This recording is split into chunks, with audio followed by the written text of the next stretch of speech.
Hello everyone, this is Monisa. I welcome you all to my class. Today we will be having a look at IAS 16, that is International Accounting Standard number 16, Property, Plant and Equipment.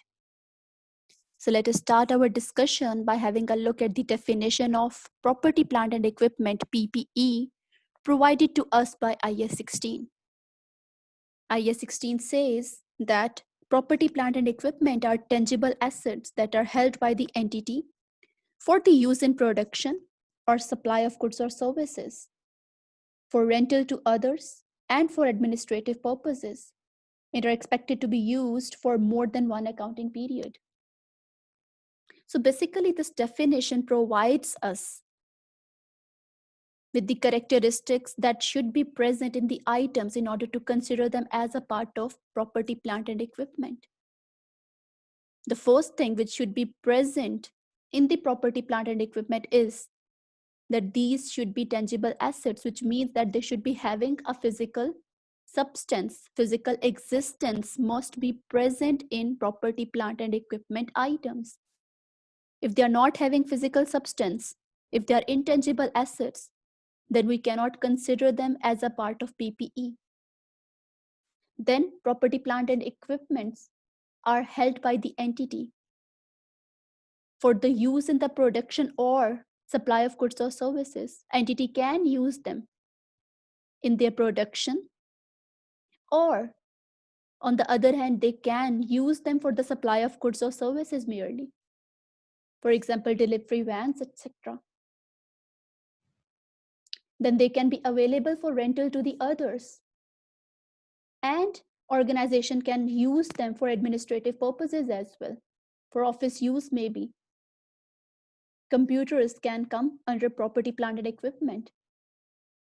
And property, plant, and equipment items are expected to be used for more than one accounting period. This is a general characteristic which should be present in all the items of the property, plant, and equipment. They do have a useful life of more than one accounting period whenever we do acquire an item. And if our motive and intention is to use it for more than one accounting period, and that particular asset is expected to be used for more than one accounting period, that it can be considered as a part of property, plant, and equipment. Otherwise, no. If the asset acquired or purchased is having a useful life or is expected to be used for less than one accounting period, it will not be considered as a part of property, plant, and equipment as per the guidelines of IAS 16. My dear students, non-current assets are clearly distinguishable from current assets. We do know very well that there are two broad categories of assets, namely non-current assets and current assets.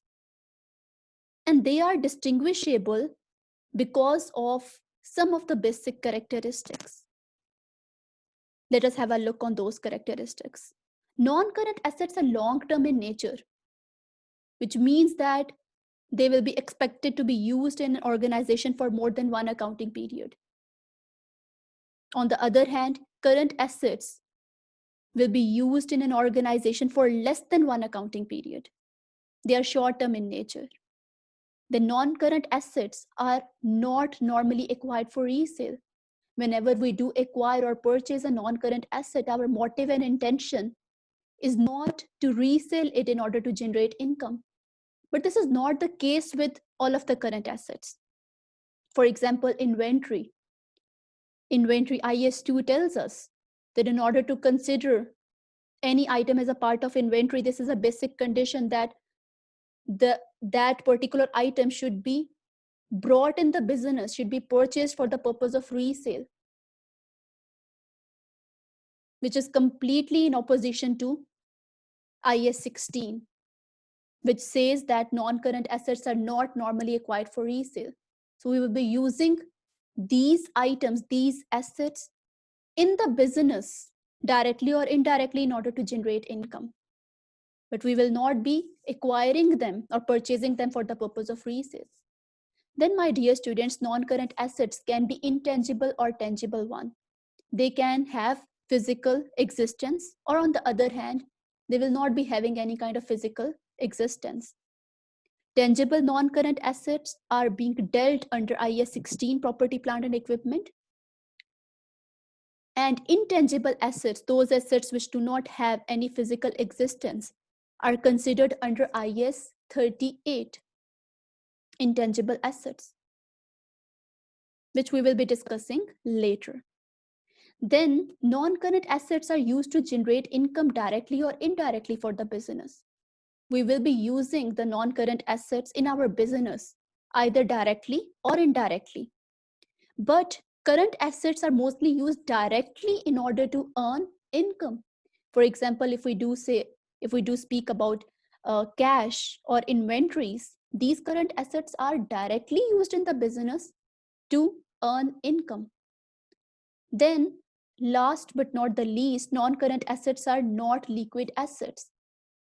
Current assets can be liquid one. They can either be cash or can be easily converted into the cash. For example, cash is already a liquid asset. Short-term investments, inventories are the quick assets which can be quickly converted into the cash. But this is not the case with non-current assets. We cannot convert them easily and quickly into the cash. Now, let us have a look at the recognition criteria of property, plant, and equipment. There are some conditions which should be met in order to recognize an asset as a part of the property, plant, and equipment. In order to recognize a property, plant, and equipment as a non-current asset, these conditions must be fulfilled. It must be probable that the future economic benefits associated with the asset will flow to the enterprise. It means that the enterprise will receive the rewards by the use of an asset. And on the other hand, it will carry risks associated with the asset, for example, repairs. Then, the cost of an asset must be reliably measurable. These conditions apply for both initial costs and the costs incurred after the initial recognition, that is, subsequent cost. Excuse me. And please be careful here, because some assets do qualify for initial recognition as an asset, although do not bring future economic benefits directly. For example, water cleaning stations and similar assets. These might be required by law for environmental and safety reasons or to operate other assets, so shall be recognized as an asset. In relation to the subsequent cost, some assets require regular major inspections, overhauling, or replacement of parts. All these shall be included in the carrying amount of an item, although incurred subsequently. Now, let us have a look at how a property, plant, and equipment will be measured at its initial recognition. An item of property, plant, and equipment qualifying for initial recognition shall be measured at its cost, which applies to the intangible assets IAS 38 and investment property IAS 40 as well. We do measure the non-current assets initially at cost. And cost comprises of the purchase price, and this price may include import duties and any refundable taxes. And any kind of trade discounts or similar costs like rebates have to be deducted in order to calculate the cost. Then all the costs incurred to bring the asset to its present location and condition. This can include site preparation cost, installation, for example, any kind of professional fee, any kind of delivery or transportation costs held, any kind of testing and trial cost, etc. can be included as a part of the cost of an item of the property, plant, and equipment when it is initially measured. And finally, the initial estimate for dismantling and removing the asset or restoring the site where the asset is located when the entity is obliged to do so. Basically, the cost of property, plant, and equipment is the cash price equivalent at the recognition date.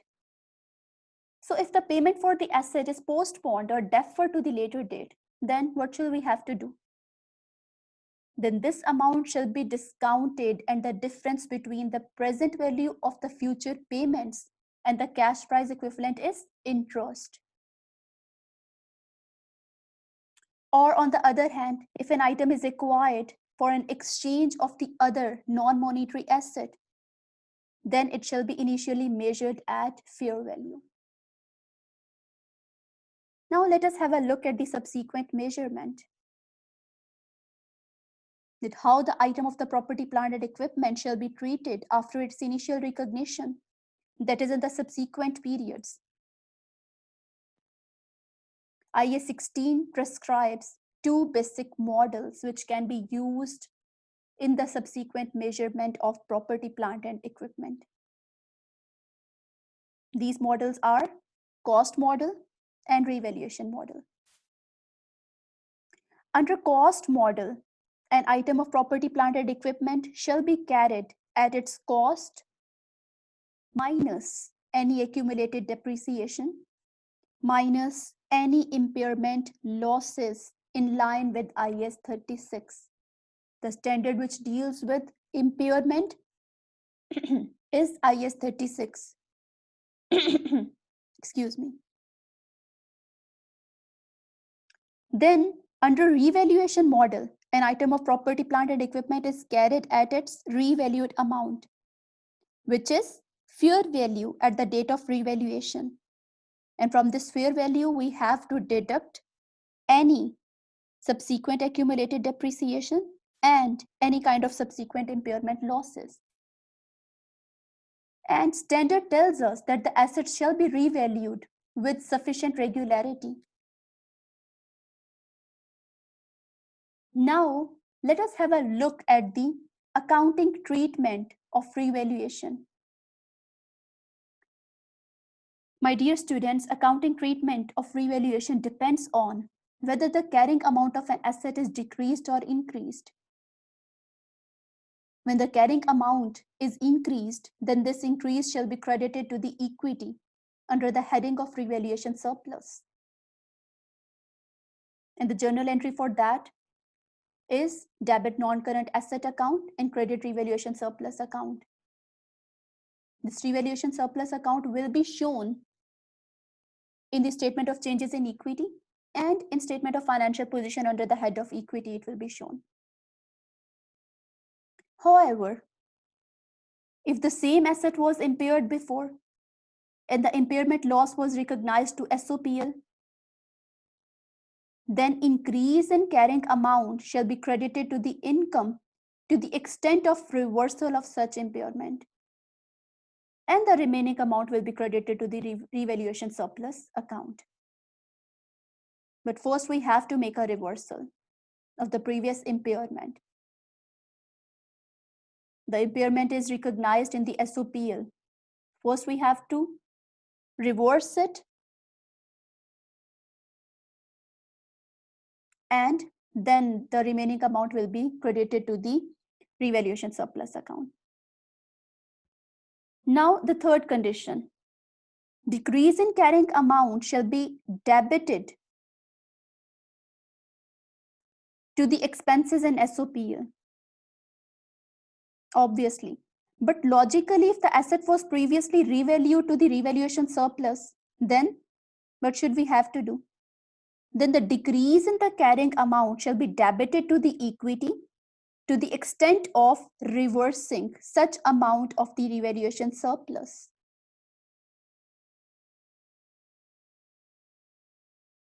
My dear students, the detailed video regarding the practice of accounting treatment, the revaluation under IAS 16, you can find on my YouTube channel.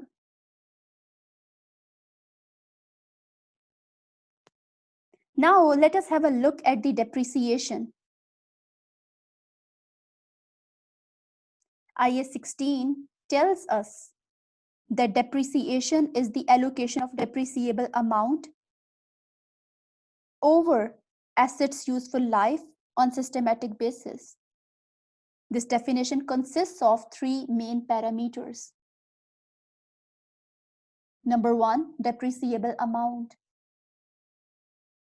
which means how much we are going to depreciate, and under cost model, it's simply items cost minus residual value.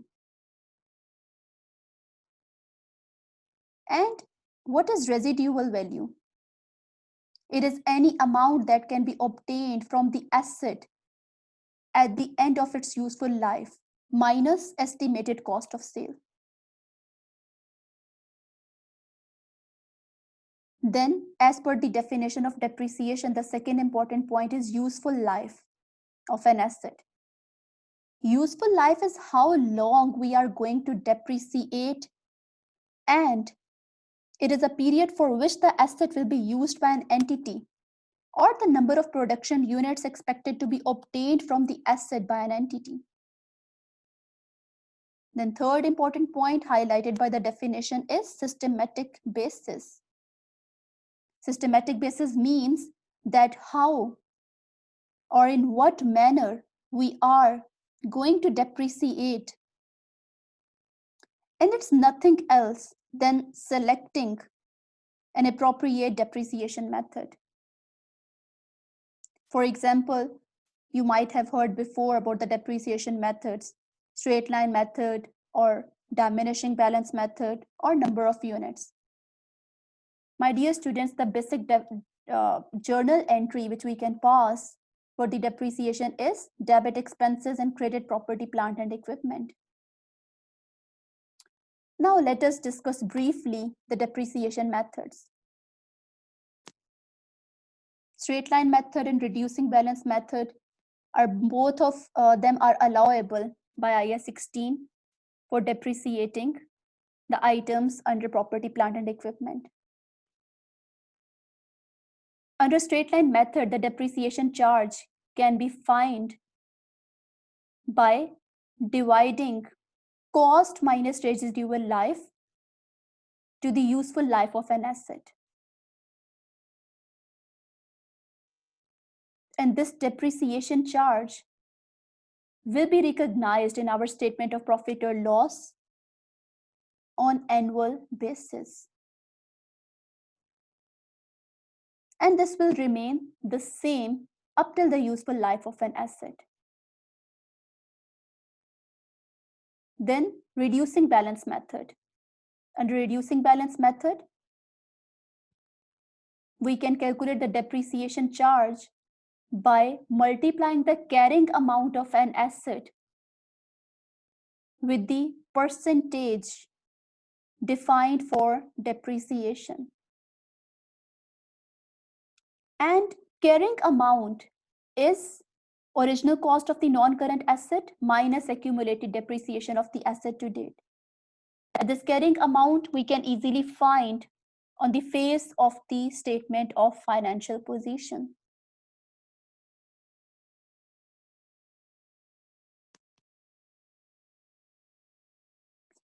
Now, my dear students, let us have a look at the derecognition of property, plant and equipment. IAS 16 says that the carrying amount of property, plant and equipment shall be derecognized on disposal or when no future economic benefits are expected from its use. This is a condition which we can see in the paragraph number 67 of IAS 16. When a tangible non-current asset is disposed of, there are a number of adjustments required to remove the asset and associated accumulated depreciation. And these adjustments have to be made from the SOFP. And we have to record the profit or loss on the disposal in our SOPL.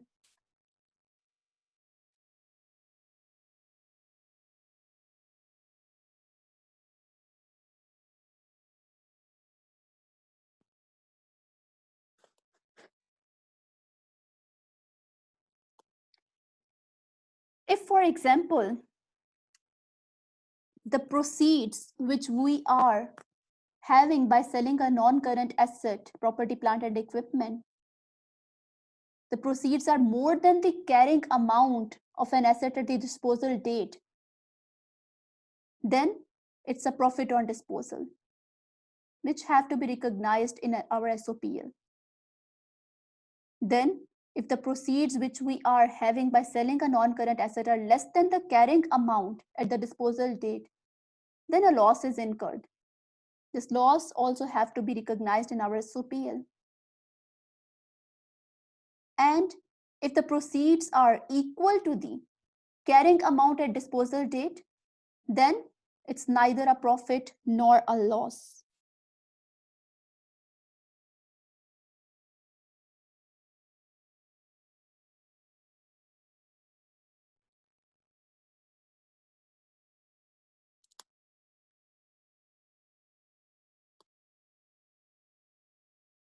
My dear students, we can dispose of an asset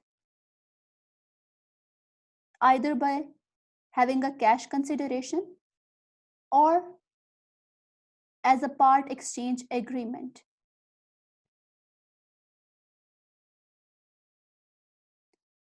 If we are disposing an item of property, plant, and equipment for cash consideration, then we shall have to follow 3 steps. 1, 2, and 3. We are going to discuss them one by one. Whenever we are disposing a part, an item of the property, plant, and equipment for cash consideration, then number 1, we have to remove the original cost of non-current asset from the non-current asset account. For this purpose, we are going to pass the journal entry as debit disposal account and credit non-current asset account. And one more thing you need to consider over here, that whenever we're disposing of a non-current asset, we do open a separate disposal account, so that the balance on this disposal account can be recognized as a profit or a loss generated on the disposal of a non-current asset. And the balance will be recognized later in our SOPL. Then on step number 2, we have to remove the accumulated depreciation on the non-current asset from the accumulated depreciation account. And how can we do this? By debiting accumulated depreciation account and crediting non-current asset account. We do know that normally the balance of accumulated depreciation is credit. So when we do have to de-recognize it, we have to reverse it. That is why we are debiting it. Then step number 3. We have to record the proceeds which we are having at the time of selling a part of the property, plant, and equipment. And simply, we will be debiting cash to show an increase in asset. And crediting, we are going to credit disposals account in order to show the disposal of a non-current asset from our entity. And this is a format which is provided for the basic picture of T account, disposal T account, which we can maintain at the time of disposal of non-current asset account. You can see that we have de-recognized the original cost of an asset. We have de-recognized the accumulated depreciation. Then the proceeds which we have attained when we have sold the non-current asset are being shown. Then if there is a profit, it will be shown on the debit side. And if the debit side is heavier than the credit side, it means that the loss on the disposal have occurred, which will be shown on the credit side. And later, this profit on disposal or loss on disposal has to be recognized in our SOPL.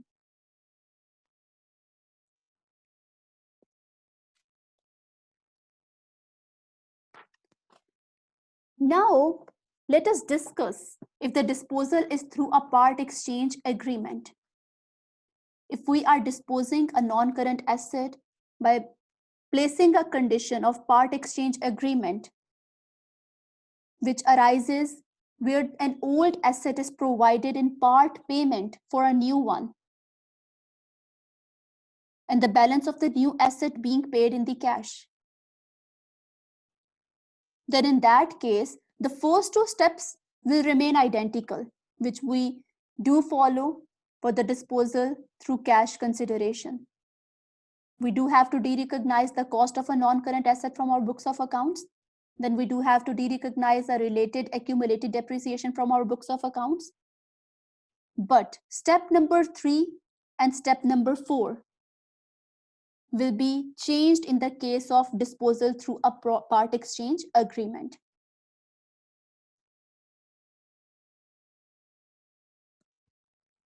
In the third step, we have to record the part exchange allowance as proceeds, because in this case, we are exchanging an old asset as a part payment of the new one.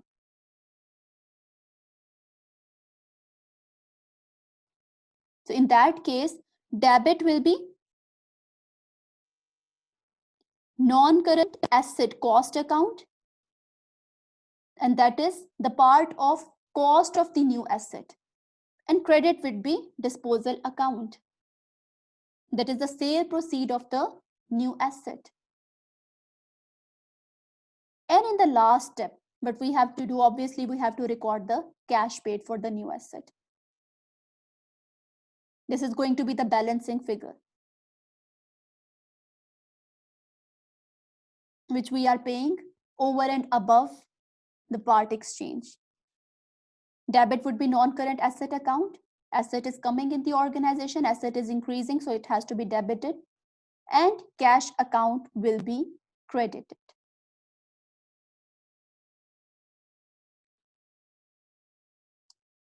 I hope this discussion regarding IAS 16 is clear to you people.